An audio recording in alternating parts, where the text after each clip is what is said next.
Break के बाद खबरों में फिर से आपका स्वागत है।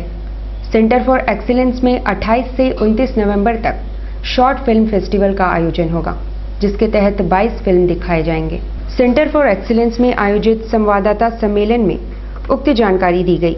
शहर में पहली बार आयोजित होने वाली शॉर्ट फिल्म फेस्टिवल में कुल 22 चयनित फिल्मों का प्रदर्शन होगा, जिनकी अवधि 2 मिनट से 30 मिनट की होगी। इसका मूल उद्देश्य है नए एवं युवा फिल्म मेकर्स को एक प्लेटफॉर्म प्रदान करना।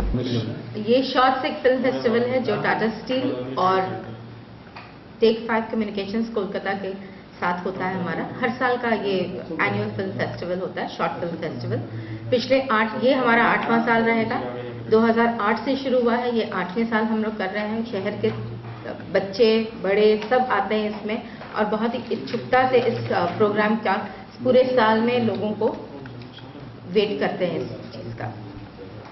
टाटा स्टील अर्बन सर्विसेज द्वारा 28 नवंबर को मुशायरे 2015 का आयोजन किया जाएगा। टाटा स्टील अर्बन सर्विसेज द्वारा 28 नवंबर को मुशायरा 2015 का आयोजन धतकीडी स्थित सामुदायिक भवन में किया जाएगा, जिसमें देश भर के जाने माने कवि एवं शायर भाग लेंगे। उक्त जानकारी संवाददाता सम्मेलन के जरिए अर्बन सर्विसेज के गोविंद माधव शरण व अन्य ने दी। Jamshedpur fest, okay, so we are kick starting several activities. तुरंत संडे को 29 तारीख को एक जमशेदपुर रन है, which is also part of the Jamshedpur fest. हम चाह रहे हैं कि जमशेदपुर को भारत के टूरिज्म मैप में अगर हम डाल सकें। होल सीरीज ऑफ इवेंट्स जो चलते आ रहे हैं जमशेदपुर में, लेकिन उस सबको एक सूत्रधार की तरह अगर हम उसको एक ही ओवरऑल फेस्ट में अगर हम उसको बांध सकें। जैसे हर साल फ्लावर शो होता ही है, हर साल डॉग शो होता है, हर साल कार्निवल होता है, हर साल एक सारेगमप अर्बन सर्विसेज के द्वारा होता है। International day of the people with disability होता है। तो बहुत सारे प्रोग्राम्स होते हैं, तो उन सबको हम लोग ने लीव करके calling it the Jamshedpur fest. तो 2 महीने तक ये चलेगा एंड उम्मीद करते कि it over a period of time इसको हम ऐसा मजबूत बनाए कि वो इट बिकम्स लाइक अ काला घोड़ा फेस्टिवल इन बॉम्बे और the Hornbill festival in Nagaland, और देश भर से और दुनिया भर के लोग want to come to Jamshedpur, want to come to Jharkhand. Message already पहुंचा होगा। जमशेदपुर रन भी होगा।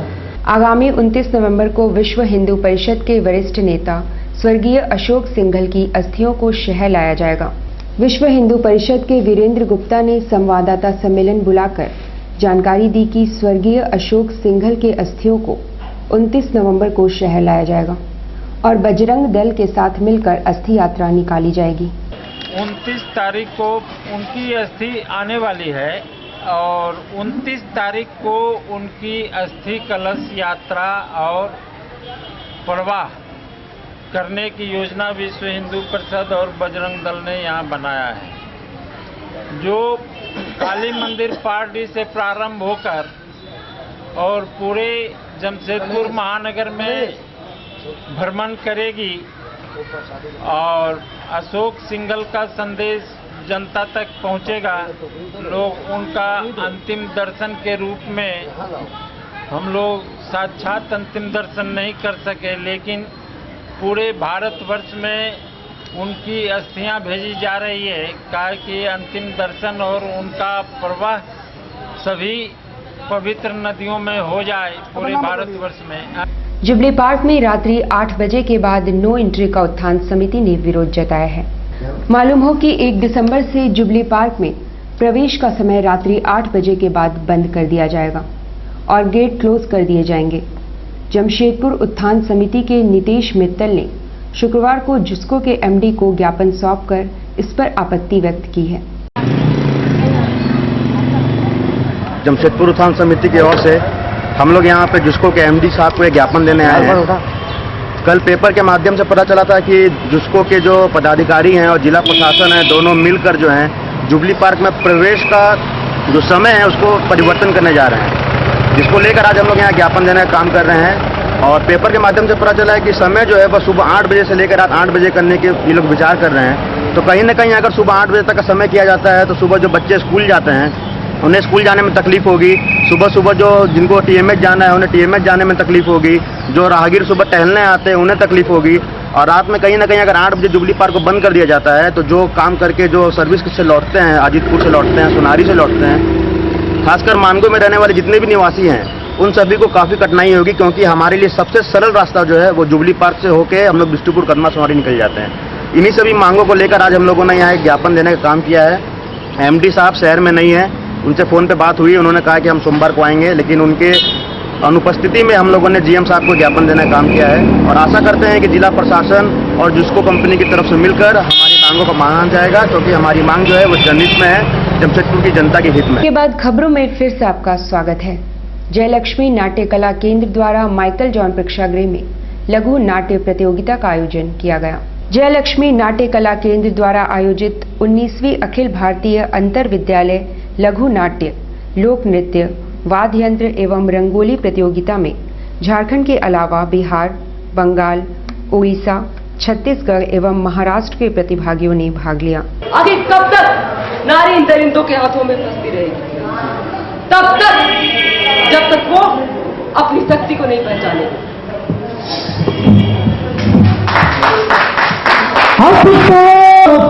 कल गया बहुत सारा बच्चा लोग, नाटक वाला बच्चा लोग,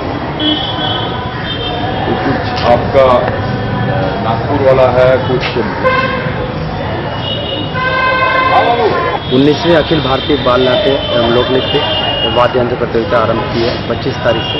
25 से लेकर के आज 27 तारीख का समापन है। ये 3 दिनों तक नाटक चला, लोक नृत्य चली, उसके बाद में आज रंगोली और मेहंदी था। सुबह में 8:30 बजे से 9:30 बजे तक रंग जुलूस निकला। हमारा एक उद्देश्य रहता है कि हम सभी एक हैं, एकता में हम अनेकता है। हमारे कहने का मतलब ये है कि हम हिंदू हो, मुस्लिम हो, सिख हो, ईसाई। कितने स्टेट से लोग हैं? ये 5 स्टेट से लोग आए हैं। पहले महाराष्ट्र नागपुर से आए हैं, छत्तीसगढ़ भिलाई से आए हैं, पटना बिहार से, और उसके बाद में आपका कोलकाता पश्चिम बंगाल से। सोनारी में पोस्ट ऑफिस में राशि घोटाले में पीड़ित लोगों ने एसएसपी से मदद की गुहार लगाई है। मालूम हो कि सुपर्णा पाल नामक महिला द्वारा पोस्ट ऑफिस में राशि जमा करने के एवज में दर्जनों लोगों की जमा पूंजी उड़ा दिया है। फिलहाल वो जेल में है।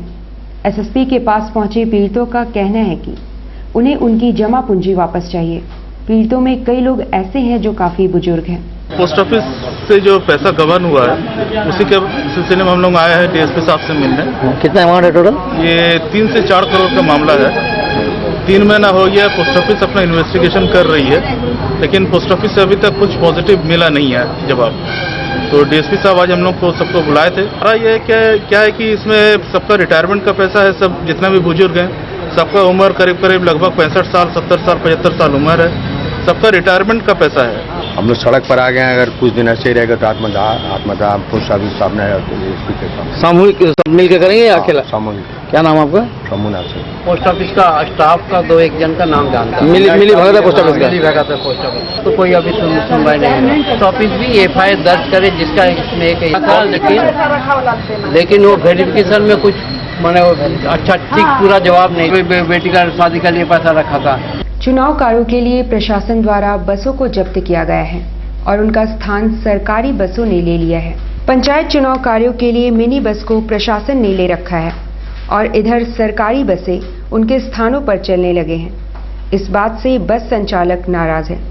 उनका कहना है कि जब सरकार के पास बसें हैं तो वे निजी बसों की धरपकड़ क्यों करते हैं। कि पंचायत चुनाव में 4 दिन के लिए बस चले गया है, पूरा स्टैंड हमारा खाली है और अभी आए हैं हम लोग तो देख रहे हैं कि सरकारी बस हमारे स्टैंड से गुजरा के पैसेंजर बैठा रहा है। सबसे दिक्कत हमको यही है और विरोध करेंगे चुनाव के बाद। ऑटो बस ना चलने का बहुत दिक्कत हो रहा है। यहाँ ऑटो नहीं मिल रहा है हम लोग को। ऑटो में बहुत ज़्यादा भाड़ा भी लग रहा है। यहाँ हम लोग गमरिया से आते हैं, 20 रुपये एक जन पे लगता है। इतना भाड़ा का प्रॉब्लम हो रहा है। अगर 1-2 बस भी चालू होती तो बहुत अच्छा होता हम लोग के लिए। डेल्को से आते हैं अंकल, बहुत दिक्कत होता है वहाँ से आने में। यहाँ मतलब 1-2 बस अगर वहाँ के लिए चालू रहता तो बहुत अच्छा होता हम लोग को।